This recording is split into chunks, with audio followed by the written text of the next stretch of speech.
very good evening. You're watching Headlines Now with me, Deepthi. Let's have a look at the top headlines first.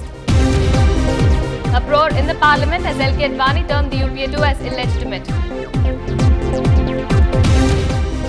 While the government wants to give phones to the poor families, BJP mocks at the idea.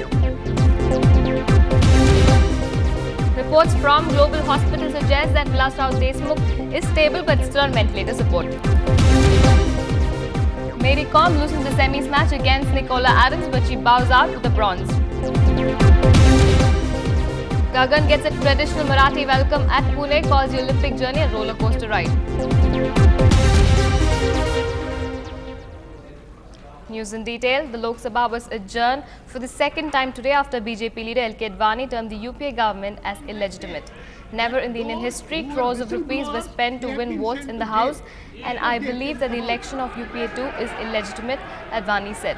The remark provoked protests from the ruling benches, and Sonia Gandhi, who usually does not agitate during parliament proceedings, was seen goading Congress MPs to retaliate. Advani later clarified that he was referring to the 2008 Parliament Trust vote and not the 2009 elections. Let's take a look at all the drama in the parliament today. मैं मानता हूं कि UPA2 is an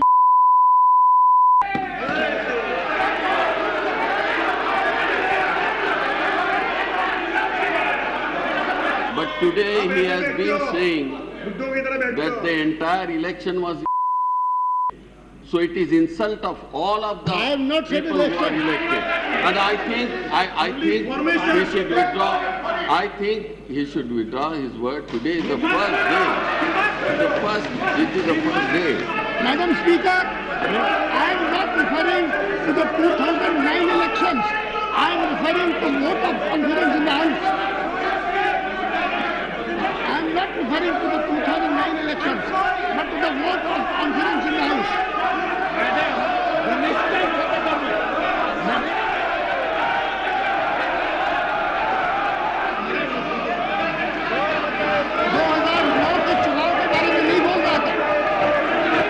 मैं 2009 के चुनाव के बारे में नहीं बोल रहा था। मैं 2008 में जो विश्वास मत लिया गया, उसके बारे में टिप्पणी कर रहा था।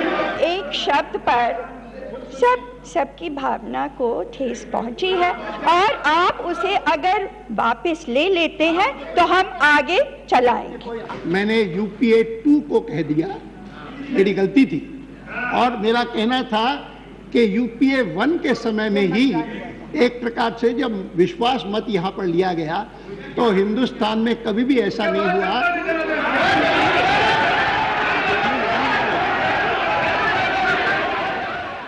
The Congress president has led the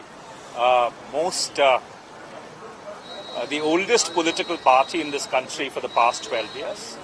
In her wisdom, she knows as to when to intervene and when not to intervene in a particular situation. And I guess when from the principal speaker of the opposition, there is an attempt to label the entire democratic process an intervention, a strong and a decisive intervention is indeed called for. He's a senior person, so he knows what he's saying. It's up to him. I won't like to comment on it. Thank you. Prime Minister Manmohan Singh termed as disgraceful and unfortunate Advani's remark that UPA2 was illegitimate. The BJP leader created a storm in the Lok Sabha by dubbing it as illegitimate, but later withdrew the offer after strong protests from the Congress. The ethnic violence in Assam has dominated the first day of Parliament's monsoon session. Describing the riots in and around Kokrajhar as the biggest failure of the centre, Advani said of the state's 3 crore population, up to 400,000 are homeless, and this is an unprecedented crisis. Let not anyone regard it as a Hindu versus Muslim issue. मैं उसके ऊपर और भी जोड़ूंगा, क्योंकि जब ये बात कही गई कि ये एथनिक वायलेंस है, जिसमें से भाव ये आता है कि ये बोडोज और नॉन बोडोज के बीच में है। मैं मानता हूं कि कुछ मात्रा में भले ही दोनों बातों में थोड़ी थोड़ी सच्चाई होगी, लेकिन मुख्य रूप से हमको समझना होगा कि जो स्थिति आज आसाम में पैदा हुई है वह मूलतः हिंदू वर्सेस मुस्लिम या ट्राइबल वर्सेस नॉन ट्राइबल नहीं है। मूलतः यह समस्या की जड़ है कि भारतवासी कौन है और विदेश से आया हुआ कौन है। सुप्रीम कोर्ट ने IMDT एक्ट को जिस समय रद्द किया 2005 में, उन्होंने जो कुछ उसमें कहा है बहुत गंभीर मामला है। प्रधानमंत्री जी, एक प्रकार से आपकी सरकार पर आरोप लगाया कि that you are colluding with foreign aggression. जो कुछ हो रहा है वो फॉरेन एग्रेशन है, एक्सटर्नल एग्रेशन है। और उन्होंने साइट किया article 355, how it is the duty of the central government to see that this foreign aggression is stopped. A special crime team from the CBI will be investigating the recent spell of ethnic violence in Assam that ravaged 4 districts. It will head to the state tomorrow. Officials say that it will take up the larger conspiracy cases. This development comes after 2 weeks of violence left 70 people dead. Assam's Chief Minister Tarun Gogoi had demanded a CBI probe into the violence. 5 days of violence left 40 people dead and over 2 lakh people in 400 villages displaced in the state. Is the UPA government going to give free cell phones to poor families? Is the government trying to woo the below poverty line people for votes ahead of the 2014 general elections? The government is likely to spend 7,000 crores to provide mobile phones to every family below the poverty line.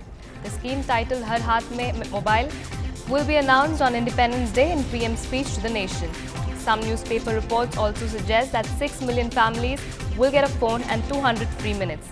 The BJP described the freebie as a desperate attempt to seek favour among voters at the general elections in 2014. However, ahead of the 2009 elections, the BJP's vision document had considered giving smartphones to families below the poverty line.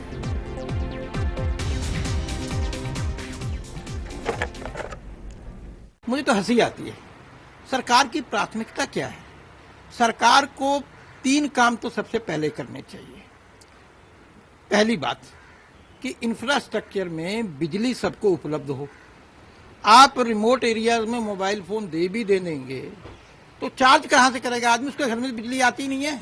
ये election gimmick है और लोगों का ध्यान जो वास्तविक समस्याएं हैं उनसे हटाने के लिए। लोग देश भर में महंगाई के कारण से ग्रस्त है, उसको देखने के लिए सरकार के पास समय नहीं है। ये चीप ट्रिक्स प्ले करके जनता को गुमराहने के लिए प्रयास कर रहे सरकार। आज लोग भूख से मर रहे हैं तो उनकी भूख मिटाने की जगह सरकार उनके कमजोर हाथ में मोबाइल का बोझ डालना चाह रही है। पहले भारतीय जनता पार्टी चाहती है कि पहले गरीबों को गरीबी रेखा से ऊपर उठाओ, उनके पेट 2 रोटी का इंतजाम करो, फिर हाथ में मोबाइल वो खुद ले लेगा।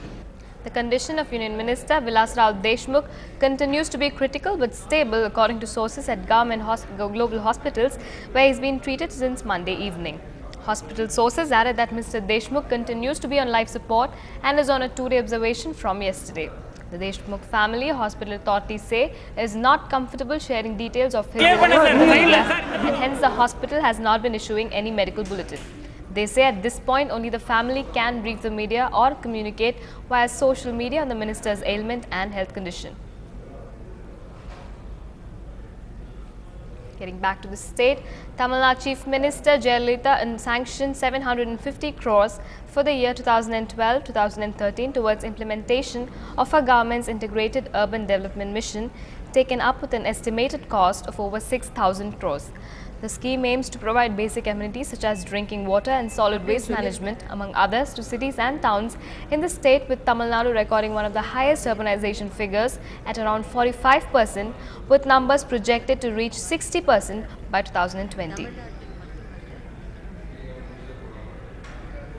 The mechanized boat fishermen and their family members began a 5-day relay hunger fast agitation, demanding immediate and unconditional release of 5 Tamil Nadu fishermen by Sri Lanka and protection to fishermen from recurring attacks by the Lankan Navy at Tangachammadam coastal hamlet. Leaders of various fishermen associations also took part in the relay hunger strike. The agitating fishermen charged that the central government was not taking any serious steps for the safe release of the fishermen from Sri Lanka and find a permanent solution to this issue. As a mark of protest, the fishermen did not venture into the sea for fishing today. More news and updates will follow after a short break. Stay with us. News.